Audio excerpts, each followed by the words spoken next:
자, 우리 조평세 박사님 오늘의 강사입니다. 자, 나오실 때 우리가 환영의 박수도 좀 모시기 바랍니다.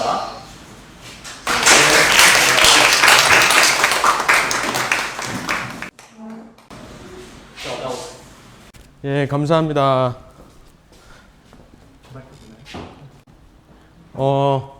저기 이 작은 글씨가 안 보이시면 앞으로 나오셔야 될 것 같아요. 이 정도 글씨로 이렇게 써 있기 때문에 앞으로 최대한 많이 나오셔서 들어주시면 되겠습니다. 제가 2000년도에 95년에 인도 가서 2000년도에 영국으로 넘어갔는데 당연히 저는 이제 선교사가 그때까지 이제 계속해서 꿈이었기 때문에 신학과에 들어가려고 생각을 하고 있었어요. 근데 신학과에 들어가려고 준비를 하고 있었는데 고등학교 들어가서 그 9.11 테러가 터진 거예요. 9.11 테러, 우리나라에서도 물론 충격이 컸지만은 영미권에서는 이게 엄청난 문명의 충격이었거든요. 그래서 그때 다시 한번 이 세계 정세에 대해서 좀 더 관심을 가지고 영적 세계, 선교 이런 것에만 이제 관심을 가졌었는데 세계 정세에 좀 더 눈을 돌리게 되고 그런 기회를 얻게 됐어요. 친구들하고 이야기하면서. 그러면서 신학을 공부할 것이 아니라 종교학을 공부해서 이슬람, 특히 이슬람 그리고 유대교 이런 적을 알아야 되니까 그런 것들을 같이 공부해야 되겠다. 그리고 전쟁학을 공부해서 세계에 있는 분쟁이나 이런 전쟁 상황에 대해서도 나름대로 파악을 해야 되겠다라고 생각을 했어요. 그래서 2003년에 종교학, 전쟁학을 이제 학부를 들어갔고요. 그리고 거기서 졸업을 하고 이 전쟁학을 공부하다 보니까 제가 또 국가 정체성이 혼란이 오는 거예요. 제 친구들은 다 이제 영국에서 전쟁학을 공부하면 전부 다 영국 국무성에 들어가거나 국방부에 들어가는데 저는 한국인으로서 물론 이제 여기서 계속 있으면은 영국 시민권이 나오겠지만은 한국인인 건 분명한데 제가 영국 국방부에 들어가는 게 이제 말이 안 된다고 스스로 생각이 되는 거예요. 그리고 제가 대학을 준비할 때 2002년도에 월드컵이 있었는데 그때 이제 막 그 영국의 수능 A레벨을 준비할 때인데 그때 빨간 무리들이 예, 붉은 악마들이 런던을 막 휘저으면서 막 돌아다니는 거예요. 저는 이제 한국 사람들하고 교류가 많이 없었기 때문에 그냥 영국 친구들하고 있었는데 제 친구들이 전부 다 저한테 오히려 너 왜 저기 안 껴있고 우리랑 같이 있냐고 계속 말을 하더라고요. 그래서 제 정체성이 약간 혼란이 오면서 한국에 군대를 가야 되겠구나 이런 생각이 들더라고요. 한국인이라는 정체성을 결국 버릴 수는 없겠구나 이런 생각이 들었어요. 그래서 군에 한국에 들어와서 졸업을 하고 좀 늦게 평균보다는 늦게 군에 들어갔어요. 그러면서 자연스럽게 북한에 대해서 관심을 가지게 됐는데요. 해외에 영국에 있으면서 그리고 군대에 가서 이 탈북 수기들을 많이 접하게 됐어요. 이게 사실은 이 강철한 씨도 그렇고 장진성 씨도 그렇고 한국말로 처음에 출판이 되면은 이제 전혀 팔리지도 않고 관심들이 없어요. 그래서 영어로 번역이 돼서 영국에서 이제 출판이 되면은 거기서 화제를 일으켜야 그제서야 한국 출판사에서 이제 역으로 이렇게 하는 경우가 많거든요. 그래서 영국에서 이런 책들을 접하고 북한에 대한 관심을 가지게 됐죠. 이 전쟁 상황, 세계 정세 이런 것들 관심이 생겼는데 북한에 대해서 한국인이라면 북한에 대한 생각을 하지 않을 수가 없구나. 우리 정체성에 북한은 너무나 필수적인 과제구나. 이런 생각이 들더라고요. 그래서 북한에 대한 관심이 그렇게 생기게 됐고요.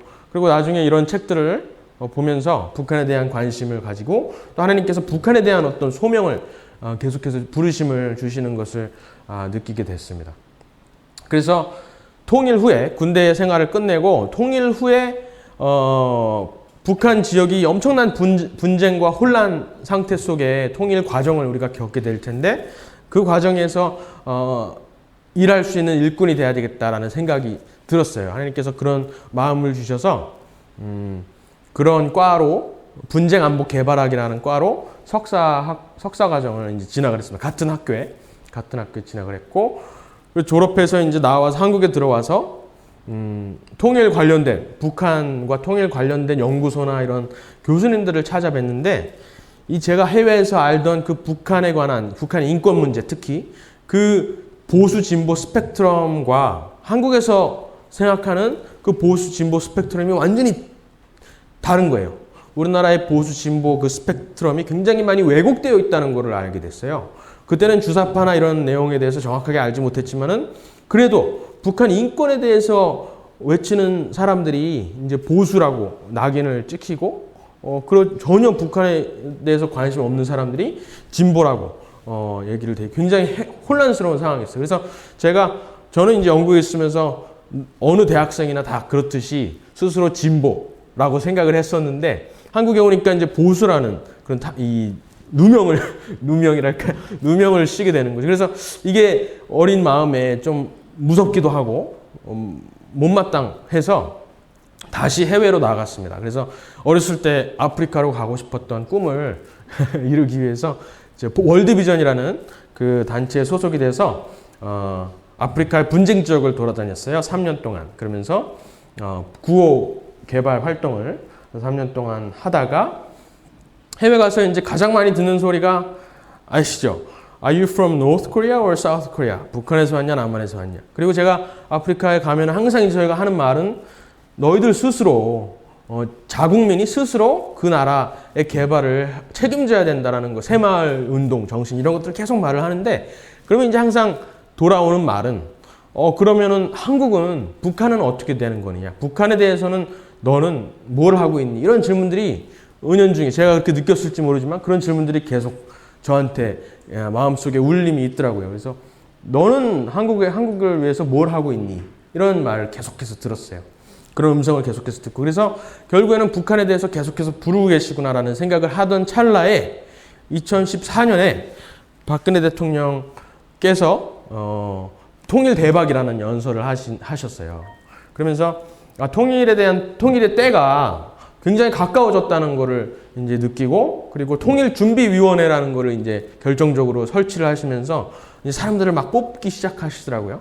그래서 한국에 돌아갈 때가 되었던 것다고 이제 스스로 느끼고 한국에 이제 돌아왔습니다. 월드비전에 퇴사를 하고 한국에 돌아와서 이제 북한학을 진학을 하게 됐는데요. 이제 북한학을 공부하면서 한국 고려대학교 이제 공부를 하면서 또 다른 충격이 또 오기 시작했어요. 우리나라의 보수 진보 스펙트럼에 대해서 이제 구체적으로 알게 됐는데 이 가장 놀랬던 것은 우리나라 대학가에 특히 고려대학교에 민족고대라는 거기에 마크시즘이 엄청나게 부흥을 하고 있는 거예요. 마크시즘뿐만 아니라 대놓고 북한을 찬양하고 특히 북한학을 공부하려고 하는 친구들 혹은 교수님들 많이 그렇지는 않지만은 다른 학교의 교수님들은 북한 정권에 대한 어떤 호감을 가지고 공부를 하는 북한 학도들이 굉장히 많이 계시더라고요. 그래서 너무나 상상도 못했던 그런 현실을 보고 우리나라 학계에 북한 학계뿐만 아니라 학교 전반의 대학 문화 자체가 그런 모습을 보고 굉장히 충격을 받고 굉장히 혼란에 빠졌었어요. 그래서 하나님께서 왜 나를 이 북한학을 공부하게 하시려고 이곳에 보내셨을까? 그리고 왜 또 고려대학교에 보내셨을까? 이렇게 고민을 했었는데 몇 가지 하나님의 이유가 계시더라고요. 한 인생의 3분의 1만 살았었는데 3분의 1을 살게 하시려고 한국에 보내신 거예요. 무슨 뜻인지 아세요? 이어령 전 장관님께서 고소영하고 장동건 결혼식 때 주례를 쓰셨는데 주례사 말씀 중에 사람은 3분의 1은 아들, 딸로 살고 3분의 1은 아내, 남편으로 살고 3분의 1은 아버지, 어머니로 산다. 이런 말씀을 하셨어요. 그래서 제가 결혼을 결국에는 시키시려고 한국에 보내셨다고 이제 생각을 하게 됐습니다. 이 부모님께서는 제가 어렸을 때부터 해외 나가서 계속 돌아다니니까 이제 굉장히 걱정을 많이 하셨어요. 언제 결혼을 할까? 이제 결혼 때가 되는데. 그리고 또 혹시나 외국인을 데려올까봐 걱정도 많이 하시고 그러셨는데, 한국에 온 김에 빨리 결혼을 시켜야 되겠다라는 생각을 하고 언제 나갈지 모르니까 하고 물색을 하시다가 저희 고향이 춘천에 통일 관련된 강의를 하러 제 아내가 이제 갔던 거예요. 그래서 그 아내의 모습을 보고 전화번호를 받아서 저한테 주셨어요. 그게 2015년 5월에 저한테 전화번호를 주셨는데 2015년 그 해 11월에 결혼을 했습니다. 6개월 만에 6개월 만에 결혼을 했습니다. 그렇게 하나님께서 하여간 인도를 해주셨고요. 그리고 두 번째로 북한 학계, 아까 말씀드렸던 북한 내부에서 북한 정권을 이해하려는 차원에서 자꾸 생각을 하는 거죠. 북한 정권을 어떻게 하면 무너뜨릴까? 북한 인권을 어떻게 하면 개선시킬까? 이런 연구를 하는 거는 일부고, 대부분은 북한을 이해하려고 하고 북한을 미국에게 변호하려고 하는 그런 학문이었던 거예요. 그래서 이걸 어떻게 하면 바꿀 수가 있을까? 내가 할 수 있는 선에서 그런 것들을 이제 연구를 하게 됐고, 결국에는 이제 제 논문에서 나름대로의 그런 전환을 시도를 했었습니다. 이따가 또 말씀드릴게요. 논문에 대해서는. 그리고 마지막으로 이게 사실은 가장 중요했던 것 같아요. 고려대학교에서 투루스 포럼을 이제 시작하게 하시는데, 다 아시죠? 투루스 포럼은 서울대학교에서 김은구 대표가 시작을 했고, 이제 고려대학교에서 작년 12월에 대자보를 붙이면서 시작했는데, 그 고려대학교에서 투루스 포럼을 통해서 이 대학가의 문화, 우리나라 대학가의 좌파라고 하기도 뭐하고 약간 전체주의, 사회주의적으로 경도돼 있는 그 문화를 조금이라도 바꿔보는데 역할을 하게 하시려고 부르시지 않으셨나, 이런 생각을 하게 되었습니다. 그래서 이게 이제 투루스 포럼에서 이제 새벽 4시에 처음으로 붙였던 대자보예요. 사실은 굉장히 두려웠어요.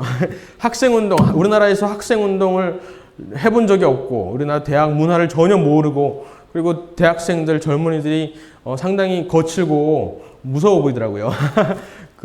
그리고 이런 우파라고 하기 그렇지만은 어떤 자유진영의 목소리를 대학가에서 낸다는 게 굉장히 어렵거든요.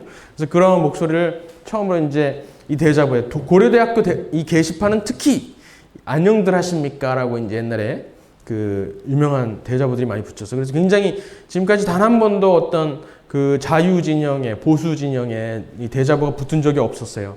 근데 여기에 처음으로 이제 붙이게 돼서, 나름대로의 그 반향을 일으키면서 다른 학교에도 많이 퍼지게 됐습니다. 투루스 포럼이. 그래서 평창 올림픽 때 우리나라 태극기가 지어진 소식 듣고는 이제 대학가에다가 태극기 걸기 운동도 하고 그런 식으로 있었습니다. 그러면서 이제 지금 한 6개월 동안, 6, 7개월 동안 계속해서 투루스 포럼 활동을 하고 있는데요. 대자보 활동이 주로 하고 있고, 그리고 또 스터디, 우리 학생들끼리 스터디를 가지면서 이승만 대통령, 우리나라 건국, 자유민주주의 이런 것들에 대해서 공부를 하는 스터디를 하고 있습니다. 그런데 이제 제가 항상 인도에서부터 가졌던 기도 제목은, 제가 영어 이름이 다니엘이에요. 영어 이름이 다니엘인데, 그래서 다니엘처럼 어디에 있든지 어떤 직책을 맡든지 그 직책에서 굉장히 충성된 그런 삶을 살아야 되면서, 그러면서 다른 사람들이 보기에 아무런 허물도 찾지 못하였고 충성되어 그릇됨도 없었더라, 이렇게 다른 사람들이 보기에도 그런 게 제 기도 제목이었거든요, 항상. 그래서 박사과정을 하면서도 절대로 투루스 포럼 하나님 사역 하면서 그거를 핑계로, 하나님 사역을 한다는 핑계로 이 공부나 이런 것에 뒤처져서는 안 된다는 생각이 계속 있었어요. 근데 논문의 주제도 잡기가 어렵고, 그리고 전부 다 작용화되어 있는 이 학계이기 때문에 이걸 어떻게 조정을 하고 내가 타협을 해야 될까? 아니면 내가 끝까지 소신껏 논문을 써야 될까? 그리고 통과가 될까? 이런 고민들을 굉장히 많이 했거든요. 그러다가 하나님께서 큰 기도 제목으로 가지고 있었는데, 결국에는 이제 이 논문을 내면서 나름대로의 절중점을 찾게 되었습니다. 제가 성경적으로 제가 믿는 신념에 반하지 않으면서, 그리고 학계에서도 충분히 받아들일 수 있을 만한 그러한 논문을 내게 되었습니다. 제목은 현상 타파 국가로서의 북한인데요. 이게 너무나 당연한 말이죠. 현상 타파, 국제사회의 질서를 교란시키는 국가. 그러니까 국제정치학에서 현상 유지 국가와 현상 타파 국가로 나뉘는데, 대부분의 국가는 현상 유지 국가입니다. 대부분은 그냥 그 상태를 좋아하고 만족하는 상태예요. 그러면서 조금씩 외교를 통해서 이익을 취득하려고 하는데, 히틀러의 나치나 아니면 이탈리 전쟁 때나, 그러면 일본, 이런 펄하버를 공격했던 일본, 이런 국가들만 이제 그 현존하는 세계 질서에 불만을 느끼고 이걸 어떻게 하면 타파해 볼까 하는 국가들이 몇 개 있는 거예요. 그러면 북한은 현상 유지 국가일까요? 타파 국가일까요? 당연히 타파 국가죠. 지금까지 처음에 생길 때부터 48년 국가 수립 전부터 북반부에서 민주화를 이루고 사회 민주화를 이루고 남반부로 진입한다라는 목표를 분명하게 가지고 있었기 때문에 이것은 분명히 현상 타파 국가이죠. 너무나 당연한 말인데 이게 학술적인 이 차원에서는 너무나 당연한 말을 이렇게 새롭게 해야 되는 필요성이 있어요. 이게 조지 오웰이 했던 말인데요.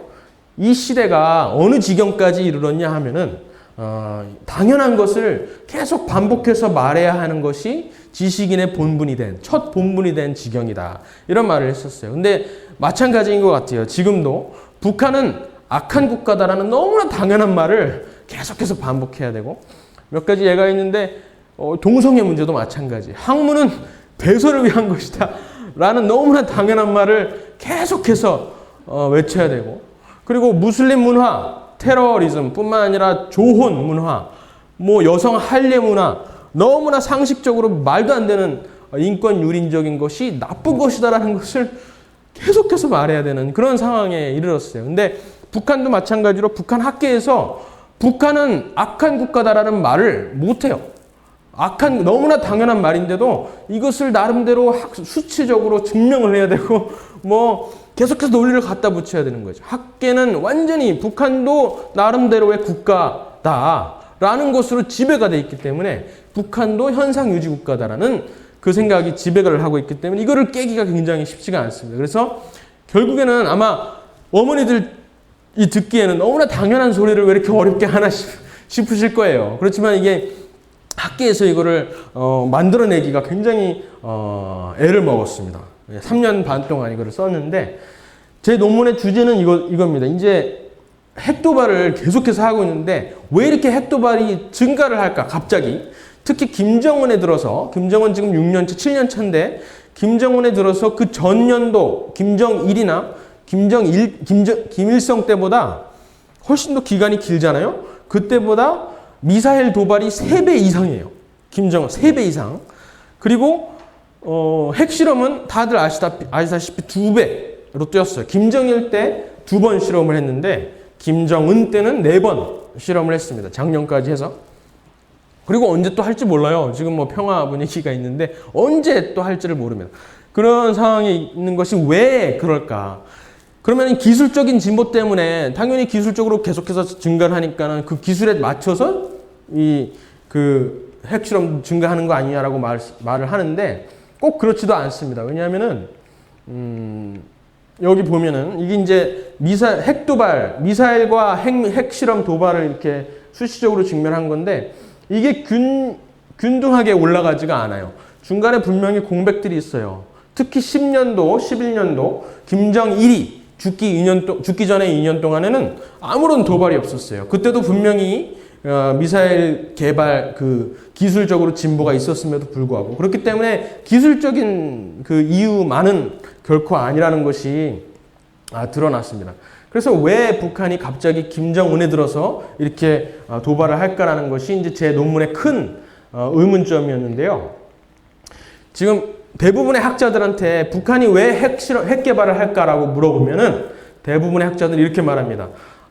생존을 위한 것이다. 생존을 위한 것이다. 북한 체제가 살기 위해서 그런 것이다. 이런 말씀 많이 들어봐요. 대부분의 언론에서도 그렇게 말을 해요. 학자들의 앵무새처럼 그것을 받아 적기 때문에.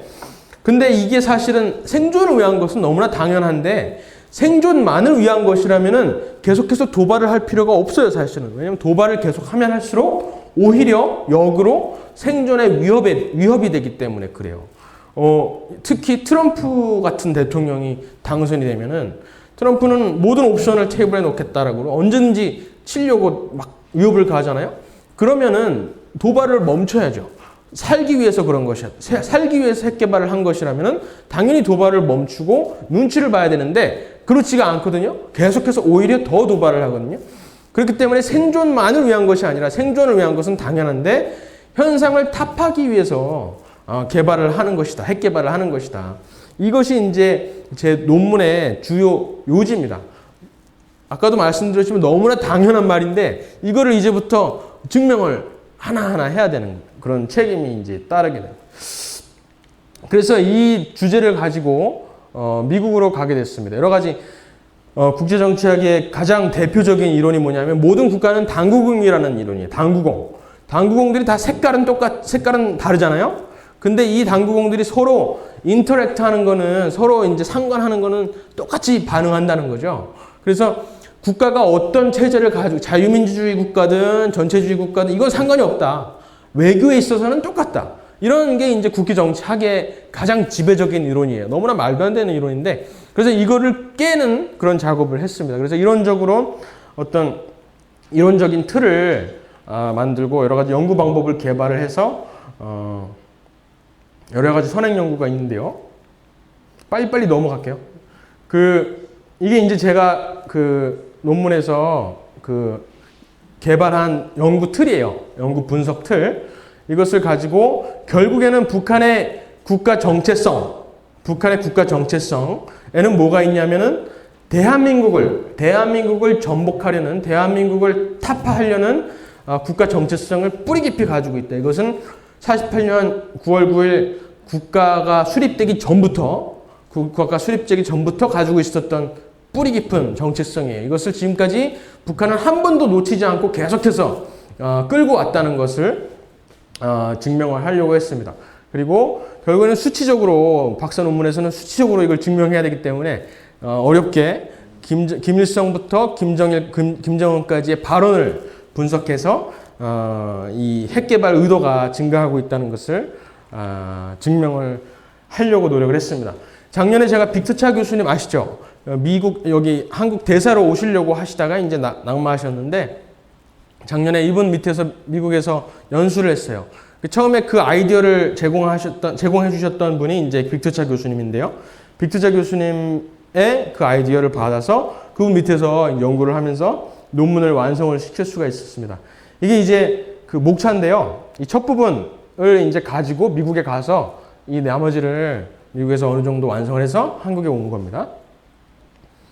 그렇게 이제 미 의회 도서관하고 연구를 했는데 결론은 이겁니다. 결론은 이 그래프 두 개가 있는데요. 결론은 이 그래프에서 국가가 지도자가 여기에 속하면은 핵을 개발한다라는 이제 이론이 있어요. 근데 김일성, 김정일, 김정은까지 이 핵을 개발하려는 개인의 성향이 점점 더 강해진다라는 거를 이제 수치적으로 증명을 할 수가 있었습니다. 다행히. 그리고 또 두 번째 그래프는 북한이 현상 타파 국가다. 현상 유지 국가가 아니라 현상 타파 국가다라는 것을 이제 수치적으로 증명을 한 건데 대부분의 국가는 여기 위에 있습니다. 이 위에가 현상 유지 국가입니다.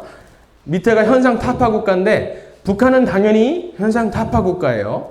그런데 현상 타파 국가 중에서도 방어적인 현상 타파 국가가 있고 공격적인 현상 타파 국가가 있는데 김일성과 김정일까지는 방어적인 현상 타파 국가였어요. 그러니까 결국 현상 타파를 하고 싶긴 한데 눈치를 봐가면서 하는 거예요. 기회가 있을 때마다 조금씩 현상을 타파하려고 하는 그런 기회주의적인 현상 타파 국가라면 김정은에 들어서는 굉장히 공격적으로 현상을 타파하려고 한다는 가설이 이제 수치적으로 증명을 할 수가 있었습니다. 사실은 굉장히 은혜였어요. 이렇게 증명이 되기 쉽지가 않은데 다행히 수치적으로 결과가 잘 나와서 논문을 완성할 수가 있었고요. 그래서 결론적으로는 북한은 이제 올해 들어서 막 갑자기 평화 협상을 하고 막 분위기가 뭐 평화 분위기로 막 되니까 저는 사실 확신은 있었어요. 확신이 있었는데 교수님들이 굉장히 걱정을 많이 하시더라고요. 이 논문 이제 망하면 어떡하냐. 논문이 말하고자 하는 거랑 완전히 다른 방향으로 결과가 나오면 어떡하냐. 특히 논문이 출판을 해야 되는 게 이제 7월 달인데 7월 초인데 6월 13일 날 미국 정상회담이 있잖아요. 그러니까 이 결과를 보고 써야 되는데 결과를 보지 않고 이제 인쇄를 맡겨야 되니까 괜찮겠냐고 계속해서 걱정을 하시더라고요. 그래서 완곡하게 쓰지 말고 부드럽게 쓰라고 계속해서 이제 회유를 하셨는데 분명한 확신이 생겼어요. 공부를 하다 보니까 더 확신이 서더라고요. 북한의 국가 정체성은 결코 외형적인 모습으로 판단할 수 있는 게 아니라 정말 뿌리 깊은 곳에 국가 정체성이 담겨 있다는 것을 알 수가 있었습니다. 그리고 미북 협상, 심지어는 미북 간에 평화 협정이 있다 하더라도, 평화 협정, 정전 협정 물론이고 평화 협정이 있다 하더라도 핵을 포기하지 않는다라는 것이 제 함의예요. 제 정책적인 함의. 그 이유는 왜 그러냐면 북한이 핵을 개발하는 이유는 생존을 위한 것이 아니라 대한민국에 대한 강제, 꼭 적화 통일이 아니더라도 대한민국의 외교를 강제적으로 압박하려는 것에 목표가 있기 때문에 그 목표를 달성하기 전에는 핵을 포기할 수가 없다라는 것이 이제 제 논리였습니다. 그래서 미국 트럼프와 뭐 만나서 미국 협상하고 뭐 서로 칭찬하고 막 한다 하더라도 핵을 포기할 수가 없다라는 것이 제 결론이었는데 이제 인수하고 나서 보니까 최근에 이제 드러나는 북한의 현실들을 보니까 역시 북한은 계속해서 아직도 핵을 개발하고 있고 어저께인가요? 그저께 핵 무장 국가라고 다시 한번 선언을 포고를 하죠. 그래서 결코 미국 간의 사이가 좋아지고 우리나라와 미국 간의 관계가 틀어진다 하더라도 북한은 핵을 포기하지 않는다라는 것이 결론이었습니다. 그래서 앞으로도 계속해서 지켜볼 상황이겠지만은 그것이 저 논문에서 말하고 있는 내용이고요. 학술적으로는 여러 가지 이제 처음으로 이런 시도를 한 거라서 의미가 있는데 이제 미국에 이번에 가게 됩니다. 그래서 미국에서 이제 논문을 계속 쓰고 이런 내용들을 계속 알려야 될 것 같아요. 우리나라에서 아무리 한국말로 사실 쓰려고 하다가 우리나라 학계에서 아무리 외쳐봐야 이게 전달이 안 됩니다. 학계가 워낙 탄탄하기 때문에. 근데 영어로 써 있으면 사람들이 봐요.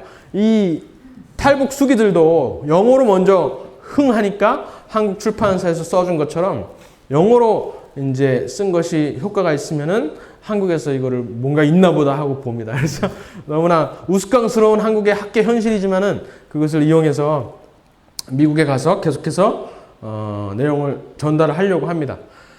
그래서 이제 논문을 저렇게 완성을 했습니다. 논문을 완성을 했는데 이 6월 12일 날 이제 미국 평화협정이 있었잖아요. 그 결과를 보고 그 결과에도 불구하고 별 차이가 없을 것 같더라고요. 논문의 논지에는. 그래서 논문을 이제 마무리를 하려고 하는 찰나에 6월 13일 날 지방선거가 있었어요. 그러니까 지방선거에서 질 거라는 거는 자유한국당, 특히 보수 세력이 질 거라는 것은 사실은 너무나 당연한 사실이었죠. 그런데 이제 그친 다음에가 저는 더 충격적이었어요. 진 다음에 보수당, 유일하게 문재인 정부가 사회주의적인 그런 부인할 수 없는 그런 폭주를 하고 있잖아요. 부인할 수 없는. 그리고 부인할 수 없을 정도로 예전에 학생운동 시절에 위수김동, 친지김동을 외쳤던 서로 속삭이면서 위수김동, 친지김동 이랬던 사람들이 주체사상 추종자들이 다 지금 청와대에 있는 건 분명한 사실이잖아요. 그럼에도 불구하고 이것을 막아낼 유일한 야당이었던 이 자유한국당에서 지방선거를 지고 나니까 이제 반성하는 목소리를 내는 겁니다. 근데 반성이 우리의 가치관이 지금까지 너무나 약했습니다. 라는 것을 반성하는 것이 아니라 우리의 수구적 대북관과 또 뭐였죠?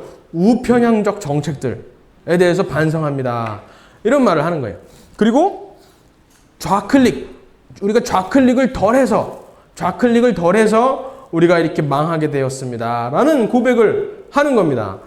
그래서 그게 더 충격적이었어요. 어떻게 이렇게 가치적인 정당이 있을 수가 있을까? 유일한 대안이었는데, 유일한 대안. 마음에 들어서 뭐 한 게 아니라 유일하게 대항할 수 있는 야당이었기 때문에 나름대로 기도를 하고 중보를 하고 지지를 했던 것인데 어떻게 이렇게 쉽게 가치를 포기할 수가 있을까라는 생각이 들더라고요. 그래서 논문을 막 급히 마무리하면서 가만히 있어서는 안 되겠다. 특히 제가 한국을 이제 떠나야 되는데 한국을 떠나기 전에 고려대학교를 떠나면은 트루스 포럼 활동도 못 하잖아요. 트루스 포럼 학생 신분으로서 할 수 있는 게 굉장히 많은데 한 달밖에 남지 않은 거예요. 그래서 학생 신분으로서 무엇을 또 할 수 있을까라는 생각을 하다가 이 7월 17일 이 정부에서는 7월 17일 얼마나 큰 중요한 오늘 굉장히 뜻깊은 날인데 이것을 오히려 지우려고 하지. 이 역사를 재헌 역사를 지우려고 하지 이거를 기리지는 않을 거가 뻔했기 때문에 8.15 건국은 물론이고 그래서 7월 17일부터 8월 15일까지 이 한 달 동안을 어떻게 해서든 이 대한민국의 건국과 그 가치관, 자유민주 가치관을 조금이라도 알리고 흔적이라도 저항하고 있는 흔적이라도 남겨야 되겠다는 생각이 들더라고요. 그래서 고려대학교 트루스 포럼이 뭐 또 본의 아니게 사람들한테 많이 알려진 김에 이거를 활용을 해야 되겠다라는 생각이 들어서 이 사미즈다트라는 책을 펴내게 됐습니다. 사미즈다트 코리아는 사실은 비정기 간행물로 시작을 한 거예요. 그래서 앞으로도 계속해서 서울대에서 이어받고 연세대, 카이스트 이런 데서 계속 이어받을 텐데 일단 첫 번째 고려대학교에서 스타트를 끊었고요. 고려대학교 교수님 한 분하고 선배님들 하고 고려대학교 재학생들 중에 기고자들을 모집해서 글을 모았어요. 그래서 펴낸 결과물이 어제 막 저희 집에 도착했습니다. 그래서 오늘 처음으로 이렇게 공개를 하는 겁니다. 사미즈다트라는 뜻 아세요? 사미즈다트라는 것이 이제 사실은 사회주의 체제 하에서 소련이 이제 건재할 때 사회주의 체제 하에서 뭐 언론에 대한 탄압뿐만 아니라 문학에 대한 탄압이 심했어요.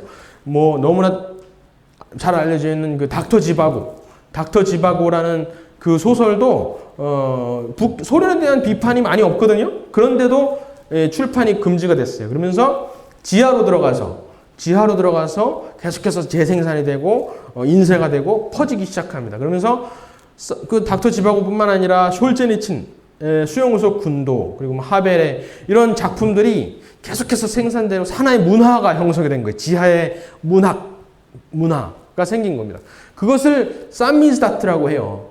소련 공산권을 공부하다 보면은 사미즈다트가 엄청난 역할을 했던 것을 알 수가 있는데요. 근데 저는 이제 6.13 지방선거에서 패하고 보수 진영이 몰락하고 사회주의의 폭주를 대한민국 사회주의의 폭주를 막아낼 수 있는 정치 세력이 없다는 것을 알게 되니까 대한민국은 이미 사회주의 열차를 타고 있다는 게 이제 느껴지더라고요. 근데 이게 사회주의가 그냥 유럽 여타 국가라면은 크게 상관이 없어요. 왜냐하면은 민주주의 국가라면은 자정 가능하잖아요. 이런 것도 시도해보고 저것도 시도해보고 자정이 가능합니다. 선거를 통해서. 지금 메르켈도 그랬잖아요. 메르켈 분명히 진보적인 난민 문제나 이런 것을 가지고 진보적인 입장으로 당선이 됐지만 분위기가 안 좋으니까 돌아설 수 있는 거거든요. 그런데 전체주의 국가는 그렇지 않아요. 전체주의 국가는 그렇지 않고 전체주의 국가가 우리 대한민국을 전복하려고 처음부터 70년 전부터 계속해서 호시탐탐 노리고 있는 우리 대한민국의 상황에서는 사회주의적인 실험을 할 수 있는 여지가 없는 거예요. 그랬다가는 사회주의를 시도하려고 한다면은 다음 수순은 연방제 통일이거든요. 연방제 통일은 결국 대한민국의 공산화라고 하기도 뭐해요. 공산주의 국가가 더 이상 아니라 전체주의 국가, 김일성 사교 전체주의 국가이기 때문에 그 김일성 전체주의 사교화 될 수밖에 없는 한반도의 상황이기 때문에 실험을 할 수 있는 사회주의적인 실험을 할 수 있는 여유가 우리 대한민국에는 없는 것이죠. 그래서 굉장히 절망적인 상황이고 그리고 위험한 상황이고 이 상황이 유일하게 이 폭주를 견제할 수 있었던 당이 포기를 함으로써 이것은 거의 기정사실화되는구나. 우리 대한민국의 사회주의화가 기정사실화되는구나라는 생각이 엄습을 해오더라고요. 그리고 이걸 막아낼 수가 없겠구나. 태극기 집회 아무리 나가서 한다 한들 소용이 없겠구나라는 생각이 들더라고요. 그래서 하나님께서 어떤 계획을 가지고 계시길래 우리 대한민국을 어떻게 세워주셨는데 그동안 우리 자유를 너무나 소중히 여기지 않았던 것에 대한 충격을 주시려고 어떤 길로 인도하시는지 그런 생각이 많이 들더라고요. 그래서 일단은 전 최악의 상황을 국제정치학을 공부하면은 항상 최악의 상황을 염두하고 준비를 하는 것이 맞습니다. 그래서 대한민국은 이미 사회주의 국가가 되었다라는 전제하에 한 30년 뒤를 바라보고 사미스다트를 이제 한국에서 그 운동을 이 책으로 시작을 하는 겁니다. 사미스다트 운동이라고 하고 사미스다트 운동을 하는데 사회주의 체제에서 계속해서 문학의 재생산을 통해서 지하라고 할 수는 없지만은 공식적으로 출판이 된 거기 때문에 지하라고 할 수 없지만 그래도 계속해서 저항의 목소리를 내므로써 개개인들을 깨워야 되겠다 이런 생각이 들더라고요. 이 사회주의의 특히 북한이나 이런 소련 전체주의나 사회주의의 그 주체 단위가 뭔지 아시나요? 주체 단위. 사회주의는 집단이에요, 집단. 그래서 주체 단위가 개인이 아니라 집단입니다. 근데 집단, 무리를 선동하려면 많은 것이 필요 없어요. 구호만 있으면 돼요. 거짓말하고 구호만 있으면 대중은 쉽게 선동이 될 수 있어요. 그래서 사회주의를 건설하는 것은 너무나 사실은 쉬워요. 촛불 집회도 마찬가지였고 굉장히 쉽습니다. 그런데 자유민주주의를 건설하는 것은 사실은 우리 대한민국은 이승만 대통령이라는 위대한 분이 계셨기 때문에 자유민주주의가 강림하신 거죠. 강림하신 거죠. 자체적으로 자생적으로 뿌리 깊은 그 자유민주주의가 생겨났던 것이 아니에요. 그런 국가는 유일하게 미국이 있습니다. 미국이 있어. 아직까지도 마찬가지예요. 미국이 유일하게 뿌리 깊은 자생적인 풀뿌리 자유민주주의가 생겨난 거고 처음으로 그 자유민주 체제가 국가의 형태로 나타난 것이 미국이죠. 그 다음이 프랑스고 그랬는데 그 미국의 그 프로토타입이라 원형을 그대로 이승만 대통령께서 한성 감옥에서부터 구상을 하시고 준비를 하셨던 것이 대한민국입니다. 이것을 너무나 당연한 사실인데 그 사실들을 지금 계속해서 지우려고 하고 있는 상황이죠. 왜냐하면 이 대한민국의 자유민주 정체성은 이승만 대통령을 빼고는 설명이 안 되는 역사이기 때문에 계속해서 이승만 대통령을 지우려고 하는 겁니다. 그래서 이것을 어떻게 해서든 깨우쳐야 되겠다라는 생각이 들어서 사미스다트 운동을 시작하게 됐습니다. 이 사미스다트 운동의 모티프는 이 세 가지라고 할 수가 있어요. 청년 이승만이 한성 감옥에서 옥중에서 독립정신을 쓰셨잖아요. 근데 그때 그 마음이 그 독립정신을 읽어보면 아시겠지만은 정확하게 그랬습니다. 무리를 선동하려고 하는 것이 아니라 개개인을 개화시키겠다라는 것이 목적이었어요. 그래서 글을 쓰신 거거든요. 어떤 선동 구호를 외치신 것이 아니라 글을 쓰신 거예요. 그래서 그 이승만 대통령께서 청년 이승만이 독립정신을 쓰셨던 그 심정으로 사미스다트를 쓰게 됐고요. 그리고 미국의 보수주의는 분명히 기독교적인 가치관, 유대 기독교적인 가치관을 바탕으로 건설이 되었습니다. 이따가 나오겠지만은 그 독립선언서, 영국으로부터 독립선언서에는 분명히 창조주 하나님에 대한 신념이 강하게 박혀 있습니다. 창조주 하나님을 믿는 신념은 다른 어떤 종교에도 없어요. 다른 어떤 종교에도 없고 오직 유대교와 기독교, 그러니까 유대 기독교 전통에만 있는 창조주 하나님에 대한 신념은 그렇습니다. 그 신념 하에 미국이 건설이 되었는데 그것이 우리나라 대한민국에 온 것이거든요. 그런데 미국이 그 정신을 미국도 잃었어요. 미국도 2차 대전을 겪으면서 사회주의가 창궐을 합니다. 이 루즈벨트 대통령에 의해서 그때 보수당이라고 할 수 있는 그 보수당이 패망을 합니다. 사실 우리나라 이번에 이제 선거 때 지도에서 새파랗게 되었잖아요. 그거보다 훨씬 더 심각한 상황이 미국의 50년대였습니다. 보수주의라는 말은 엄청난 혐오의 대상이었어요. 혐오의 대상. 이건 완전 기득권 세력. 우리나라의 지금 이미지랑 그 보수주의에 대한 청년들의 이미지랑 다를 바가 없는 더 심각한 그런 상황이었는데 그때 청년들이 대학가의 청년들이 보수주의의 회복을 선언을 합니다. 그때 버클리라는 예일대학교 학생이 있었는데 버클리라는 학생이 대학교를 졸업하면서 25살의 나이에 예일대학교를 졸업하면서 예일대학교가 원래는 선교사들에 의해 건립된 하버드 대학처럼 선교사들에 의해 건립된 학교고 창조주 하나님에 대한 신념이 뚜렷이 박혀있는 그 가치관이 박혀있는 학교였는데 그 학교가 그 뿌리를 잃어버리고 있다라는 말을 하는 책을 썼어요. 예일에서의 하나님과 사람이라는 책을 썼어요.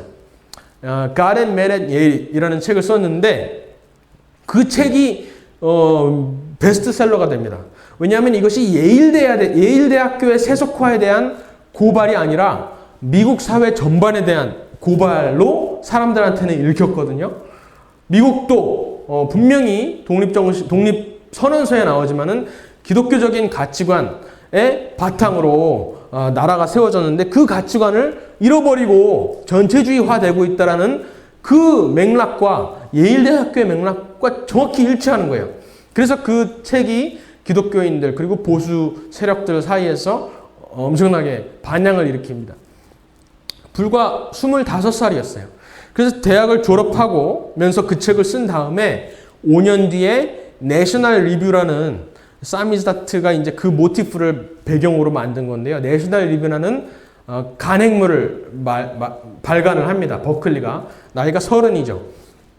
버클리가 그 발간했는데 그래서 1955년에 그 책을 발간하는데 1955년을 미국의 보수주의의 부활의 원년이라고 말을 해요. 그 내셔널 리뷰라는 책 때문에. 그러면서 구독자 중에 한 사람이 누구냐면은 레이건 대통령입니다. 레이건 대통령이 민주당 진보주의였을 때 이 책을 접하고 생각을 바뀌게 되는 겁니다. 그래서 나중에는 대통령까지 당선이 될 수가 있었던 것이고, 그리고 60년도에 그러니까 5년 뒤에 이 내셔널 리뷰라는 책이 나온 지 5년 된 뒤에 샤론이라는 미국의 마을에 커네티컷주 마을에 90명의 대학생들이 모여요. 40개 대학에서 90명의 대학생들이 모여서 샤론 선언문이라는 발표를 합니다. 그 샤론 선언문에 이 미국의 전통, 기독교 전통, 그리고 자유민주주의의 뿌리, 사실은 자유민주주의라는 것은 기독교, 유대 기독교라는 창조주에 대한 신념이 없이는 결코 해석이 될 수 없는 체제이거든요. 그 정신을 부활시키는 선언을 발표를 합니다. 아직까지도 그때 만들어진 청년 단체가 아직까지도 미국에서는 영향력 있게 행사를 하고 있고 부시 대통령과 트럼프의 당선을 거의 주도를 했습니다. 그리고 이게 Young Americans for Freedom, 자유를 위한 미국의 젊은이들이라는 그 단체를 굉장히 영향력 있는 단체를 하고 있는데 그게 사실은 이 버클리의 내셔널 리뷰가 뿌리가 되었던 것입니다. 그래서 그런 운동을 미국은 30년이 걸렸어요. 레이건 대통령이 나오기까지 30년이 걸렸는데 우리나라도 과연 그런 역사를 쓸 수가 있을까라는 생각을 하면서 쓰게 됐고요. 그리고 우리나라가 왜 이렇게 사회주의 괜찮아요. 근데 사회주의가 왜곡되어 있는 사회주의잖아요. 분명히 주체 사상을 신봉하는 사람들이 분명히 모여있기 때문에 그런 사람들이 주도를 했기 때문에 김일성의 충성맹세를 한 사람들이 사회주의라는 탈을 쓰고 하고 있는 것이라서 문제가 되는 거잖아요. 근데 그게 어떻게 대학가를 점령하고 결국 지금 정부를 점령했냐 하면 강철 서신, 김영한이 주체 사상을 공부해서 학교에다 뿌렸던 강철 서신 때문에 이게 보급이 된 거고 사람들이 받아들인 거잖아요. 지하에서 뭔가 있는 것처럼 멋있어 보이고 젊은이들 사이에서 뭔가 저항 심리를 자극해주는 그런 책들이 있었기 때문에 많은 임종석 같은 사람들이 변질이 된 건데 그런 방식을 대학가에서 보수주의가 역으로 이용을 해야 되겠다는 생각이 들더라고요. 그래서 사미자트라는 이름도 그렇게 만들게 됐습니다. 약간의 저항, 젊은이들은 하여간 이 기존의 세력들에 대해서 기득권에 대한 저항의 심리가 가득 사춘기 정서가 남아있기 때문에 이거를 어떻게 해서든 좀 더 일으켜서 건전한 방향으로 정상적인 방향으로 이용을 해야 되겠다라는 생각에서 소련 체제 반체제 문학이었던 사미자트를 모티브로 삼아서 사미자트 운동을 시작하게 됐습니다. 그런데 이제 여러 가지 보수에 대한 그 용어에 대한 문제가 많이 있어요. 최근에 이제 더 많이 드러나고 있는데 보수 진보라는 용어가 사실은 굉장히 불리하잖아요. 왜냐하면 얼마 전에 연예인이 나와가지고 보수와 진보에 대해서 나름대로 설명을 하는데 보수는 기존에 가지고 있는 것을 지키려고 하는 기득권 세력이고 진보는 더 나은 세상을 향해서 더 나아가는 세력이 진보 세력이다라고 너무나 단순 무식하게 말을 하는데 더 웃긴 거는 그 말을 그 앞에 있는 패널들이랑 다른 그 사람들이 다 그냥 맞는 말이라고 호응을 하는 겁니다. 그러니까 이게 얼마나 불리해요? 보수라는 그 용어 자체가 불리하죠. 근데 보수는 그 원래 그 전통, 기존에 가지고 있는 전통과 관습을 지키려고 하는 그 원래 그 사전적인 의미를 말하는 것이 결코 아니에요. 보수주의라고 하는 대문자 컨서베티즘이라고 하는 것은 그런 뜻이 결코 아닙니다. 아까 말씀드렸지만 보수주의라는 것은 분명히 창조주 하나님, 인간의 한계를 인정하고 창조주 하나님에 대한 섭리를 인정하는 거예요. 그것이 이정훈 교수님께서도 그런 맥락에서 말씀하셨지만 자연법을 기초로 해서 그 보수주의를 말하는 것이고 그렇다면 결국 인간이 계획하는 모든 사회주의, 사회경제 이런 것들에는 분명히 오류가 있을 수밖에 없다. 인간의 계획에는 오류가 있을 수밖에 없다는 겸손한 태도입니다. 겸손한 태도. 그것을 보수주의라고 말을 하는 거지 가지고 있는 기득권을 유지하려고 하는 그런 얄팍한 정의가 성립이 안 되는 것입니다. 그래서 그 보수주의를 회복을 해야지 보수라는 말은 버리고 젊은이들한테 인기가 없으니까 보수라는 말을 버리고 우익, 좌익 이런 용어들을 우리가 다시 회복을 해야 된다는 말이 많이 나와요. 근데 그것이 틀린 말은 전략적으로는 그것이 가능할 수 있어요. 왜냐하면 우파라는 개념이 젊은이들한테 좌파라는 개념보다 조금 더 호감이 있게 다가오거든요. 우파라는 것이 놀랍게도 이상하게도. 그래서 우파라는 그 용어를 쓰는 것은 좋은데 근데 이제 문제는 좌우라고 우리나라 대한민국의 정치를 구분을 하기 시작하면 우도 맞고 좌도 맞다라는 논리, 양날개론이 성립이 됩니다. 그런데 이제 분명히 유럽이나 다른 미국의 좌와 우는 양날개론이 맞을 수 있어요. 근데 우리 대한민국은 아까 말씀드렸다시피 북한이라는 반체제 국가가 존재하기 때문에 분명히 하나는 맞고 하나는 틀린 겁니다. 그래서 좌우라고 구분을 하면은 안 돼요. 좌우라고 구분을 하면은 좌도 맞고 우도 맞고 가끔씩 왔다 갔다 하는 거고 뭐 결국에는 중도를 찾아가야 되는 거 아니겠느냐라는 말도 안 되는 논리가 성립이 되기 때문에 좌우라는 구분이 전략적으로는 유효할지 몰라도 사실은 굉장히 위험할 수 있는 말입니다. 그래서 좌우 양날개론을 버리고 옳고 그름에 대한 기준을 분명히 해야 한다는 것 그리고 중도를 찾다 보면은 결국에는 젊은이들은 특히 헤매게 돼 있습니다. 헤매게 돼 있어요. 결국에는 마음이 가는 곳에 따르게 돼 있는데 보통 젊은이들의 마음은 좌를 향하게 돼 있어요. 좌를 향하게 돼 있어요. 그렇기 때문에 상당히 위험한 그런 판단을 됩니다. 그래서 분명히 보수주의라는 가치를 해야 되는데 그거는 1964년에 내셔널 리뷰를 보고 진보에서 보수로 돌아선 레이건 대통령이 한 말입니다. 우리 시대는 특히 소련이라는 적을 두고 있는 이 시대에는 좌우라는 구분이 있을 수 없다. 오로지 상하의 구분만 있다. 좌우가 아니라 상하다.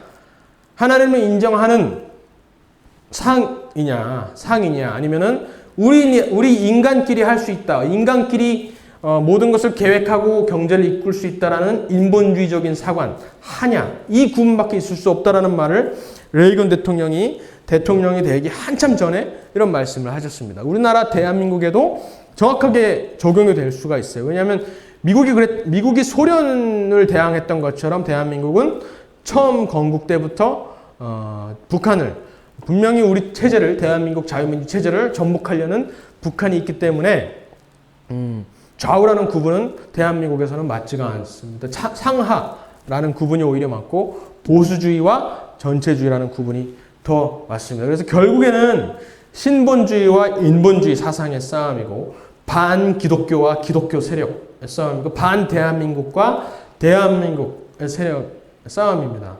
그리고 자유, 개인의 자유, 그리고 전체에다가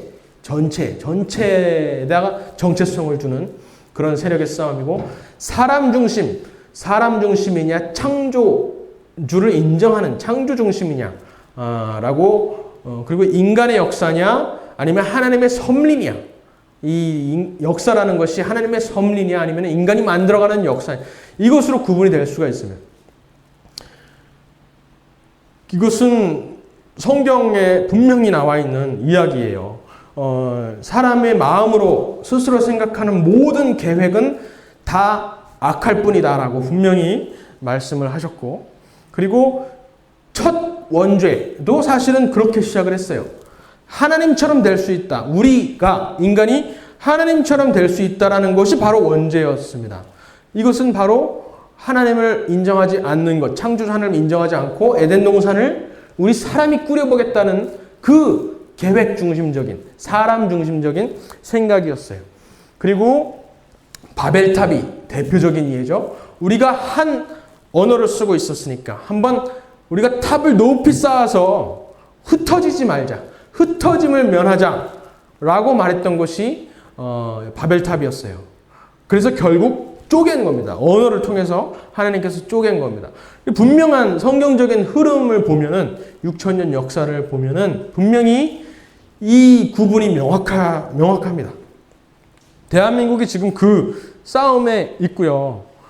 이상사회를 건설한다는 그 유토피아 정신, 진화론부터 시작해서 유물론, 결국에는 모든 인간이 인간으로서의 존엄이 있는 것이 아니라 인간은 다 먼지라는 이야기가 결국 유물론이거든요. 다 물질로 전환될 수 있다는 것이 유물론인데 거기에서 나타난 것이 진화론이고 그렇다면 결국 인간은 더 나은 종으로 진화를 하게 되는데 이것을 인간이 자연스럽게 진화를 하려면 너무나 오래 걸려요. 무한대로 걸려요. 그렇기 때문에 이것을 인간이 개조를 해서 사회, 소셜 엔지니어링을 해서 빨리 촉진시켜보자라고 하는 것이 나치의 인종차별입니다. 왜냐하면 유태인들은 독일인이 우월하기 때문에 그것은 판명된 사실이기 때문에 과학적 근거가 있는 것이기 때문에 나머지를 다 없애자. 그러면은 이 진화가 더 빨리 될 수 있다는 것이 나치즘의 인종차별이거든요. 근데 그 나치즘이 정확하게 북한이 지금 배우고 있습니다. 북한은 순혈주의예요. 순혈주의. 굉장히 그 순수한 그 혈통을 지키고자 하는데 결국에는 그 노동신문의 논조들을 보면은 우리 민족만이 우월하고 선택받은 민족이다라는 그게 굉장히 강하고 인종차별이 굉장히 심해요. 결국에는 다 청소하자는 것이 남한이고 뭐고 다 청소하자는 것이 북한의 뿌리에 있습니다. 결국 유토피아와 싸우는 인간 사회 개조와 하나님의 섭리, 창조 역사 이 둘 간의 싸움이고 지금 대한민국도 마찬가지에 와 있습니다. 공산주의와 또 최근에 들어서는 포스트 모더니즘도 같은 맥락에서 볼 수가 있어요.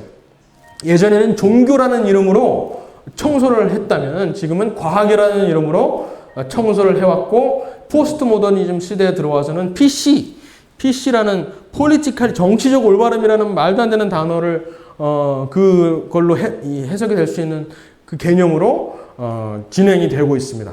그래서 무슬림 문화 중에 인종차별이 아니라 무슬림 문화 중에 분명히 악한 것, 인권 유린적인 것이 악하다라고 말하는 것은 정치적으로 올바르지 않다고 말을 못하게 돼요.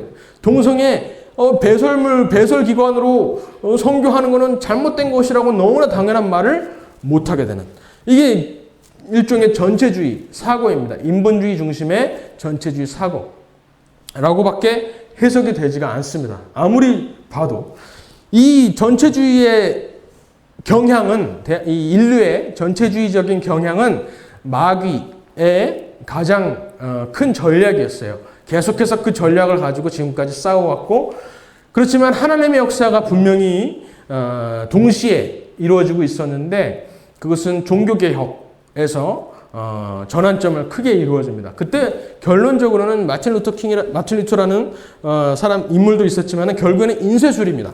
인쇄술을 통해서 성직자를 통하지 않고 개개인이 하나님을 인격적으로 만날 수 있는 통로가 열린 거예요. 성경을, 하나님의 말씀을 직접 개인이 보면서, 그것이 결국에는 개인의 혁명이고 개인의 자유라는 혁명이고, 그 뿌리에서, 그 종교개혁의 뿌리에서 나온 것이 이정훈 교수님께서 말씀하시는 자연법이고 하나님을 인정하는 그 법이 처음으로 국가 형태로 나타난 것이 미국이라는 나라인 것입니다. 그래서 원수의 전략은 결국 유물론, 진화론, 포스트 모더니즘이고, 이것은 에덴 동산에서 처음에 사탄이 속삭였던 그 속삭임과 똑같습니다.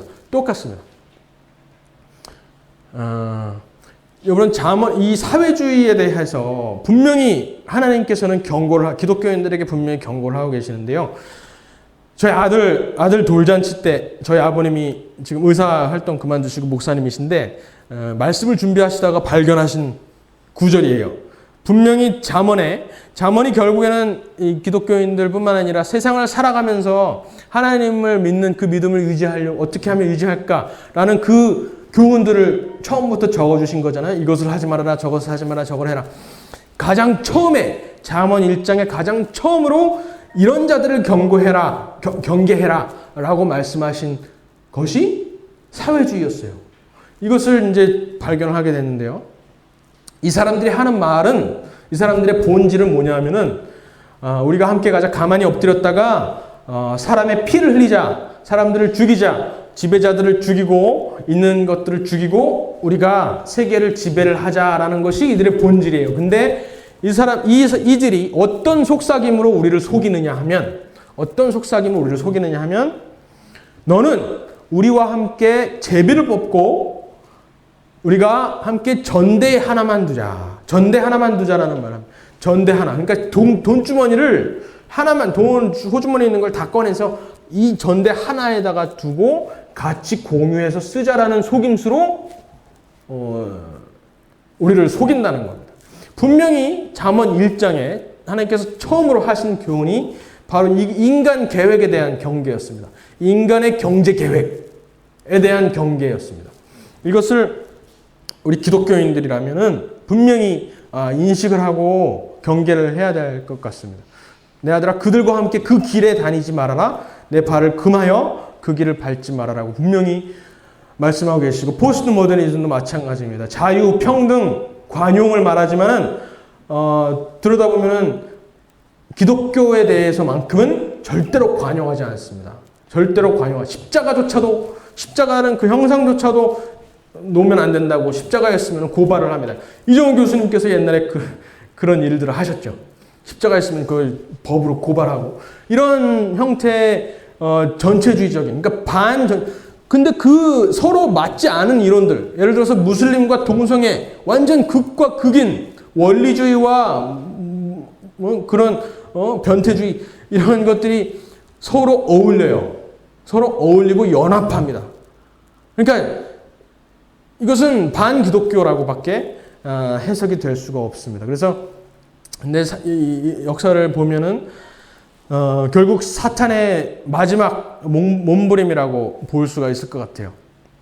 기독교가 이렇게 몰리고 핍박의 시대로 접어든 적이 중세시대 이후로 없었기 때문에 마지막 기회인 것 같습니다. 이것이 미국의 시작입니다. 근데 이게 중요합니다. 이게 미국의 독립선언서의 첫 이 전문인데, 프레엠블인데, 이게 한국말로 찾아보면은 번역이 다 잘못되어 있어요. 그래서 제가 이걸 다시 번역을 한 건데, 분명히 이렇게 나와 있습니다. 우리는 다음의 진리를 self-evident, 자명한 것으로 여긴다라고 말을 하는데요. 즉 모든 사람은 평등하게 창조되었고, 이게 핵심입니다. 근데 한국말로 어떻게 번역이 되어 있는지 아세요? 모든 공식 문헌에도 전부 다 모든 사람은 평등하게 태어났고, 이렇게 되어 있어요. 창조라는 말을 지웠습니다. 심지어 미국 대사관에서 스스로 자기네 독립선언문을 미국 대사관에서 미국 대사관에서 번역을 해놨는데 거기에서도 창조라는 말을 뺐습니다. 창조라는 말이 분명히 들어. created equal. 그러니까 평등에 초점이 맞춰져 있는 것이 아니라 처음에는 창조에 초점이 맞춰져. 창조주를 인정하는 것에서 시작이 되었던 것이거든요. 그리고 그 다음 구절은 더 나아가서 그들은 창조주로부터 특정에 양도할 수 없는 권리를 부여받았고, 이 인간의 모든 인본주의는 전부 다 권리를 우리 스스로 쟁취한다는 것이 대표적인 주장이라고 할 수가 있죠.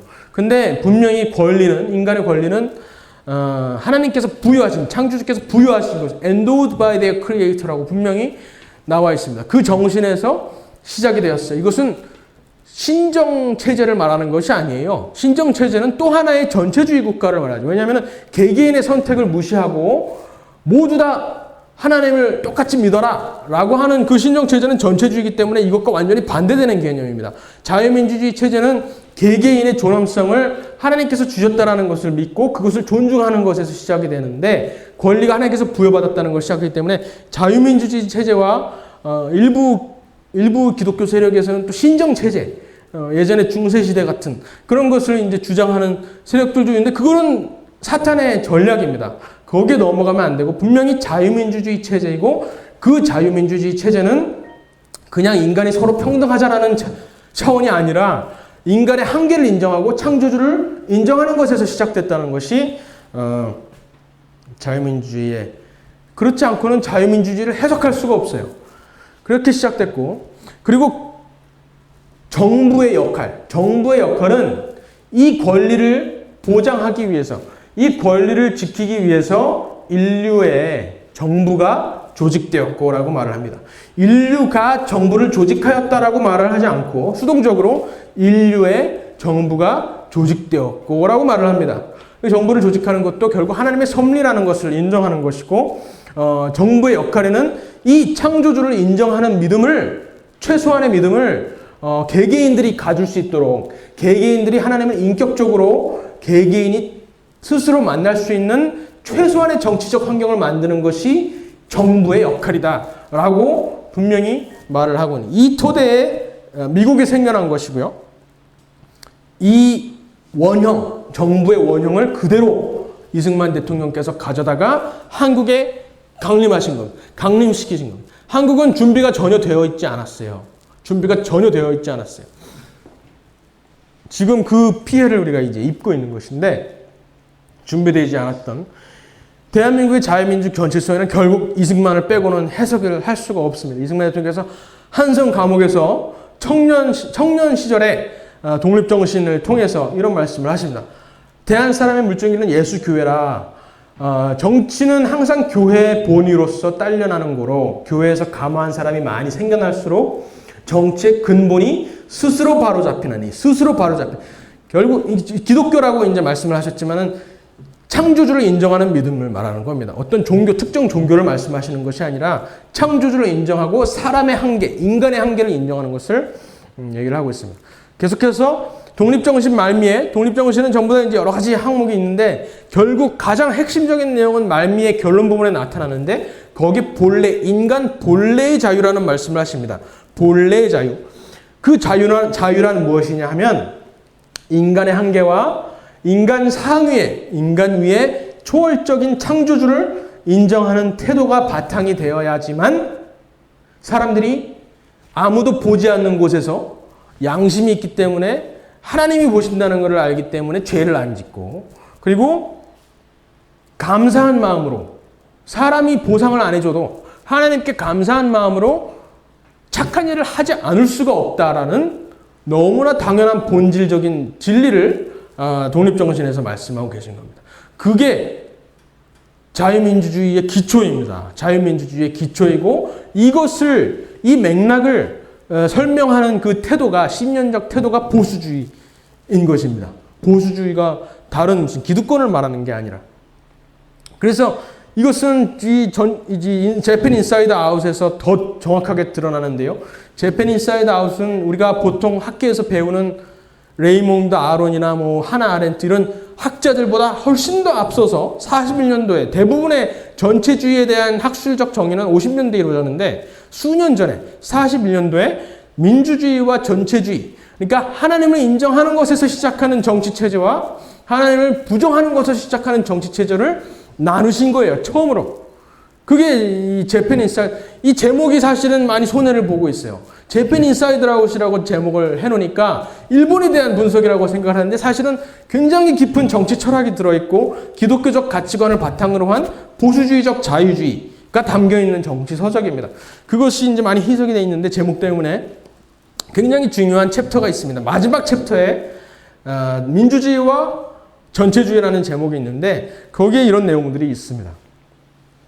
이승만 대통령은 더 확실하게 이 보수주의적 자유민주 가치관이 드러나는 것은 70년 전 5월 31일 재헌국회를 시작하시면서 정확하게 드러납니다. 이때 분명히 말씀하세요. 그 어떤 종교나 이념과 사상과 상관없이 기독교를 말하는 게 아니에요. 상관없이 사람의 힘으로만 우리가 오늘을 맞았다고 할 수가 없습니다. 이것은 하나님의 섭리 외에는 해석할 수가 없습니다. 일제세병되고 이 역사를 해석할 수가 없습니다. 이것은 창조주 하나님을 인정하는 것에서만 해석을 할 수가 있습니다. 그렇기 때문에 우리는 하나님께 감사를 드리지 않을 수가 없습니다. 라고 말씀. 이것이 바로 보수주의입니다. 보수주의입니다. 이러고 나서 이제 이윤영 목사님, 종로구 국회의원으로 당선되신 목사님 나오셔서 기도해 주세요. 그 기도에서도 똑같이 나옵니다. 하나님께 감사를 드리지 않을 수가 없습니다. 왜냐하면 인간이 한 것이 아니기 때문에. 일본으로부터 해방과 자유민주주의의 건국과 미국의 우방을 가지게 된 것. 이거는 인간의 힘으로 해석을 할 수 없어요. 이 내용이 정확하게 재헌국회에서 담겨 있습니다. 그 결과물이 오늘 70년 전 오늘 재헌 헌법으로 나타난 것입니다. 이 의의를 누가 가장 싫어하겠어요? 이 대한민국 역사를 누가 가장 싫어? 사탄이 원제 처음부터 너희가 하나님이 될 수 있다라고 속삭였던 그 마귀가 가장 싫어하는 것인데 그 역사, 이 하나님의 역사와 하나님의 섭리와 지금까지 대항했던 6,000년 동안 대항해왔던 마귀의 역사가 대립을 하고 있는 것인데 지금 대한민국의 건국을 부정하려고 하는 세력들은 그렇게밖에 해석이 안 돼요. 결국에는 반 대한민국이고 반 신본주의고 반 창조주의적인 그런 것으로밖에 해석이 안 됩니다. 건국 8월 15일 날은 이렇게 또 말씀하셨어요. 개인의 근본적 자유를 보호하는 것이다. 정부의 민주정체의 요소는 그렇다라고 결국에는 미국의 독립선언서에 나온 것들을 그대로 그 정신을 그대로 이어받은 것입니다. 그런데 여기서 중요한 것이 있어요. 여기서 중요한 것이 우리나라 대한민국에 어쩌다가 이 지경까지 왔을까? 자유를 어떻게 하면 이렇게 소홀히 여기고 젊은이들이 이렇게 정신 못 차리고 사회주의에 대한 경각심이 전혀 없는 이런 상황에 어떻게 오게 되었을까를 잘 생각해 보면은 그 원죄는 어디에 있냐 하면은 북한을 잊어버렸기 때문에 아까 말씀드렸지만은 대한민국은 자유민주주의를 받아들일 만한 뿌리가 형성이 되어 있지 않았습니다. 그래서 이승만 대통령께서 이 대한민국의 자유민주 정체성을 어떻게 하면 유지를 시키고 뿌리 깊게 만들까라고 고민하시다가 생각하신 방법이 휴전협정 7월 27일 53년 7월 27일 휴전협정이 되고 분단이 장기화되니까 이것을 기회로 보셨어요. 북한 동포에 대한 마음, 북한 동포를 그 압제에서 전체주의에서 해방시켜야 되겠다는 그 우리의 민족적인 소원, 이것을 그 목적 지향성을 가지고 계속해서 나아가다 보면은 그 자유민주적인 뿌리가 형성이 되고 발전을 할 수 있겠구나라고 생각을 하신 겁니다. 그래서 7월 27일 휴전 협정이 되고 나서 몇 주 뒤에 이 선언을 하십니다. 공산학정 속에 있는 당분간 그대로 남아있게 되는 우리 동포들, 우리 불쌍한 동포들에게 나는 이렇게 외칩니다. 우리는 결코 당신들을 잊지 않을 것이며 저버리지 않을 것입니다. 북한의 우리 동포들을 찾고 해방시키고 구출하려는 한국 국민들의 근본적인 목표는 앞으로도 변하지 않을 것입니다라고 말을 합니다. 이것이 대한민국을 향한 그 정체성, 국가 정체성을 준비가 되어 있지 않음에도 불구하고 유지시킬 수 있는 유일한 방법이었어요. 북한 동포를 생각하는 마음, 같은 민족이 그렇게 말도 안 되는 압제 속에 있는 것을 용납을 할 수가 없는 너무나 당연한 마음이 있지 않습니까? 그것을 살려서 이 자유민주 정체성을 지키고 북한을 해방시키는 그 목적을 두신 겁니다. 그래서 자유민주 정체성을 회복시키려고 하셨는데 이 근본 목표를 대한민국 국가 정체성을 자유민주 국가 정체성을 유지시킬 수 있었던 그 목표를 잃어버리게 된 것입니다. 언제부터 잃어버렸느냐? 이것은 7.4 공동성명부터 그 조짐이 나타나기 시작합니다. 7.4 공동성명, 그 당시에 대탕트 분위기 때문에 키신저가 막 중국하고 손 악수를 하고 핑퐁 외교를 하면서 악수를 하니까 박정희 대통령도 그 당시에 어쩔 수 없이 북한하고 화해하는 제스처를 보여야 했어요. 그래서 이후락 중앙정보부장한테 평화라는 단어, 평화는 뭐 부정할 수 없으니까 평화를 지향해야 된다는 그건 우리 헌법에 나와 있으니까 평화라는 단어를 가지고 비밀리에 북한으로 보냅니다. 이후락 정보부장을. 근데 이후락 정보부장이 3일 만에 돌아올 때 가지고 왔던 단어는 평화 플러스 2개가 더 있었어요. 자주 그리고 민족. 자주민족이라는 단어가 들어왔어요. 근데 그 자주라는 말과 민족이라는 말은 이 대한민국의 통일 담론을 완전히 왜곡시킨 아주 위험한 발상이었습니다. 민족 기반, 체제 기반이 아니라 자유민주주의 기반이 아니라 민족 기반의 통일을 우리가 그때부터 외치기 시작한 한민족이라는 그 프레임에 우리가 묶이게 돼요. 그리고 자주라는 것은 결국 무엇을 말하나요? 북한이 말하는 자주라는 것은 미국이나 외세가 없는 우리 민족끼리의 통일을 말을 하는데 그것은 자유민주주의에 반하는 발상입니다. 그런데 그 통일 담론을 그대로 우리나라에다가 7.4 공동성명부터 주입을 시킨 거예요. 그게 언제 결정적으로 드러났냐 하면은 김영삼 대통령이 93년에 취임 선언서에서 어떤 말을 하냐면은 너무나 깜짝 놀란 어떤 동맹보다도 우리 민족이 우선입니다. 라는 말을 세상의 취임사에서 말을 합니다. 그러니까 한미 동맹이 중요하지 않다는 거예요. 자유민주 정체성으로 묶여있는 이 동맹이 중요하지 않고 우리 민족이 중요하다는 겁니다. 민족.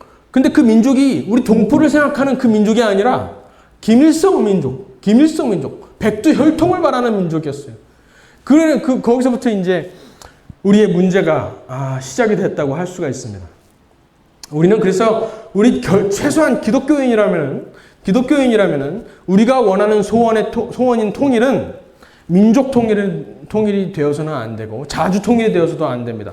평화 통일은 가능하다면 평화 통일이 중요합니다.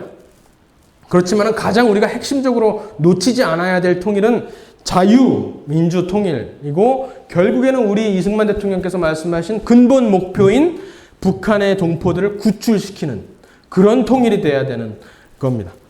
그것이 근데 우리나라에서 잃어버려 있어요. 그래서 북한에도 결국에는 자유민주 정체성을, 자유민주 토대를 북한에 있는 개개인이 하나님을 인격적으로 만날 수 있는 그 정치체제, 자유민주 정치체제를 놓는 것이 선교적 사명이고 인간적 도리일 수밖에 없는 겁니다. 그것을 잊지 말아야 하는데 그것을 우리가 잊어버리고 교회마저 그 민족 프레임에 놀아나서 복음이라는 당연히 복음을 개개인에게 전해야 된다는 그 사명마저 잊어버린 실정에 와 있습니다. 그래서 이것을 우리가 회복해야 된다라고 생각을 합니다. 그리고 이것은 이승만 대통령은 우리 민족한테는 북한 동포를 해방시켜야 되는 것이 우리 민족의 근본 목표라고 하셨는데 미국에 가서는 또 어떻게 말씀하시나요? 54년도에 미국에 가서 처음 이제 대통령이 되고 나서 미국에 가서 하시는 말씀이 우리 대한민국 공산권에서 지켜주셔서 감사합니다.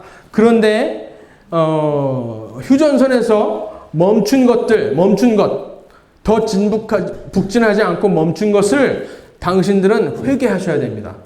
그리고 지금 중국을 공산권에 넘겨준 것, 이것에 대해서도 책임을 결국에는 지셔야 될 겁니다. 라고 미국 의회에서 연설을 하시는데요. 이게 지금 와서는 아무것도 아닌 것 같지만 그 당시에는 엄청나게 놀라운 것이었어요. 왜냐하면 이때가 54년입니다. 54년은 중국의 공산혁명이 있기 전이에요. 중국의 그 대약진 운동, 문화혁명이 있기 한참 전, 몇 년 전에 공산주의를 시작한 중국이 어떻게 갈지를 미리 아셨던 겁니다. 결국 인간이 계획하는 공산주의라는 것은, 사회주의라는 것은 하나님과 반하는, 창조의 섭리와 반하는 것이기 때문에 망할 수밖에 없다는 것을 분명하게 아셨던 겁니다. 그래서 결국에는 일본의 공격을 예언하신 것처럼 중국의 자유민주적인 그 행로를 정확하게 4년 전에 예언을 하신 겁니다. 미국 의회에서. 지금 와서 어떤가요? 지금 결국에는 그 중국하고 대립하고 있는 미국이 딱 보이잖아요. 그 지금의 상황을 54년도에 이승만 대통령께서는 꿰뚫고 계셨던 겁니다. 이것은 어떻게 그럴 수 있었냐면은 보수주의적인 가치, 창조주 하나님을 믿는 그 가치관 때문에 가능했던 것입니다. 결국 그래서 보수주의란, 제 책에도 나오지만 보수주의란 어떤 이념을 말하는 것이 아닙니다. 사상을 말하는 것이 아니라 우리 인간으로서의, 피조물로서의 창조주에 대한 최소한의 예의를 말하는 것이에요. 최소한에 대한 신념적 태도, 창조주를 인정하는 태도를 바로 보수주의라고 말을 하는 겁니다. 이종훈 교수님께서도 그 맥락에서 자연법을 통해서 설명을 하시는 것입니다. 인간의 한계를 인정하고 인간 상의 초월적 섭리를, 프로비던스, 섭리를 믿는 신념적 태도를 말씀하시는 겁니다. 결국에는 미국의 보수주의도 바로 이 진리를 다시 상기시킴으로써 보수주의가 부활을 하고 레이건 대통령이 태어날 수가 있었던 것이에요. 비록 30년이 걸렸지만 아까 말씀드렸던 샤론 선언문을 하게 됩니다. 그래서 제가 사미스타트 30쪽, 29쪽하고 30쪽에 그 샤론 선언문이라고 아까 말씀드렸잖아요. 미국의 보수주의 청년들이 샤론 선언문이라는 것을 이제 발표를 하고 그것이 청년 운동의 씨앗이 되어서 지금까지 건재하게 보수주의를 지키고 있는 미국의 청년 운동의 시발점이 됐는데 그 선언문을 본따서 우리 대한민국 실정에 맞게 제가 선언문을 한번 써봤습니다. 과제이고 앞으로 계속해서 피드백을 통해서 개선돼야 될 여지가 많이 있지만은 10가지 항목이 있습니다. 10가지 항목 중에 이제 가장 중요한 것은 결국에는 인간 상위의 초월적 존재를 인정하는 그것이 어떤 기독교가 아니라 아주 최소한의 기본 창조주를 인정하는 것, 유대 기독교적인 전통을 말하는 것이고요. 그리고 인간이 경제 생활을 잠언 1장에 나오는 것처럼 경제를 계획할 수 없다. 아담 스미스가 보이지 않는 손이라고 말을 했죠. 보이지 않는 손. 그 보이지 않는 손이 왜곡이 되고 왜곡이 되어서 무슨 인간의 욕심, 인간의 자기 이기적인 욕심이라고 해석을 합니다. 근데 그거는 완전히 틀린 말이에요. 아담 스미스가 처음에 보이지 않는 손, 인비지블 핸드라고 말했을 때 그 인비지블 핸드라는 것은 하나님을 말하는 것이었어요. 하나님의 손, 우리가 이해할 수 없는 신의 섭리, 창조주의 섭리와 원리, 경제 원리를 말씀하신 겁니다. 그 당시에 모든 학자들은 전부 다 기독교 가치관을 바탕으로 학계가 정령이 되어 있었기 때문에 지배적으로 기독교 바탕이 되어 있었기 때문에 그 인비지블 핸드라고 하는 것은 결국 창조주를 인정하는, 창조주의 섭리를 인정하는 것이었습니다. 그 내용이 여기 들어가 있고요. 그래서 7조 항이 저는 굉장히 크게 다가왔는데 그 사미다스 선언문의 7조 항에 뭐라고 되어 있냐면은 가령 정부가 아까 정부의 역할이 뭐라고 했죠? 개개인이 인격적으로 하나님을 만날 수 있는 그 최소한의 조건을 만드는 것이 정부의 목적이라 그랬는데 그 정부가 그 목적 이상으로 그 목적 이상으로 사회를 통제하려고 하고 사회를 개조하려고 할 때 어떤 문제점이 발생하냐 하면은 다른 사람의 것을 뺏어서 또 다른 사람에게 주는 거예요. 결국 사회주의 경제입니다. 재분배라는 말을 통해서 사람의 것을 뺏어서 주는데 그렇게 되면 어떤 문제가 발생하냐면 그 빼앗긴 사람한테는 인센티브가 없어집니다. 그리고 그 받는 사람한테는 청렴함이 없어져요. 왜냐하면 자기가 아무것도 하지 않았는데 거저 받은 것이거든요. 이것은 개개인의 청렴함에 큰 혼란을 일으킵니다. 그리고 빼앗긴 사람과 빼앗긴 것을 받은 사람, 이 둘 다의 도덕적 그 양심이 망가지는 것이에요. 그래서 사회주의가 그렇게 인간을 망가뜨리고 본래 하나님께서 창조하신 그 피조물의 원형을 잃어버리게 만드는 것이 사회주의인 것입니다. 그래서 지금 현재 우리 대한민국이 처한 그 가장 큰 위협은 결국 북한의 자유민주주의를 전복하려는 그 세력이고, 그리고 이승만 대통령께서 말씀하셨던 것처럼 그 정체성을 회복하기 위해서는, 국가 정체성을 회복하기 위해서는 북한에 대한 근본 목표, 북한의 동포들을 해방시키려는 근본 목표를 회복할 때 그 가치관이 다시 정립될 수 있다는 것을 이 선언문에 담았습니다. 그래서 이것이 사미스다트의 기본 목표이고 그 운동의 어떤 맥락이 됩니다. 사미스다트의 정체성은 자유를, 하나님께서 주신 자연법에 의한 그 자유를 핵심 가치로 여기고 보수주의, 창조주를 인정하는 그 보수주의를 기본적인 태도로 받아들이고, 그리고 개인, 집단이 아니라 개인을 우리의 대상으로 여깁니다. 이게 근데 사실 우리가 약합니다. 이 부분이 사실 약해요. 개인을 목적으로 우리가 생각을 하지 않고 집단을 목적으로 이야기를 합니다. 그래서 태극기 집회라든가 이런 것들의 그 마음, 거기에 참여하시는 마음을 너무나 잘 알지만은 그 개인을, 태극기 집회를 바라보는 개개인을 생각하는 마음이 없어요. 왜냐하면 집단에 거기 의존하게 되기 때문에 그래서 결국에는 개인을 바꾸기 위해서는, 아까 집단을 바꾸기 위해서는 뭐가 필요하다 그랬죠? 거짓말하고 구호면은 충분히 집단을 선동시킬 수 있어요. 근데 개인을 바꾸려면은 진실이 필요하고 문학이 필요하고 시간이 필요합니다. 그래서 사미스다트가 오랜 세월 동안, 60년 가까운 세월 동안에 지하에서 움직이다가 비로소 89년도에 자유를 찾을 수 있었던 것이고, 내셔널 리뷰가 30년 동안, 오랫동안 발간을 하면서 자유지성인들을 깨워서 개인을 바꿨기 때문에 레이건 같은 대통령이 태어날 수가 있었던 것입니다. 그래서 개인을 우리가 주 대상으로 한다는 것을 명확하게 하고 있고, 그리고 우리의 최종 목표는 결국 북한의 해방을 말을 하고 있습니다. 북한의 해방을 우리의 목표로 두고 있습니다. 끝으로 발표를 마치겠습니다.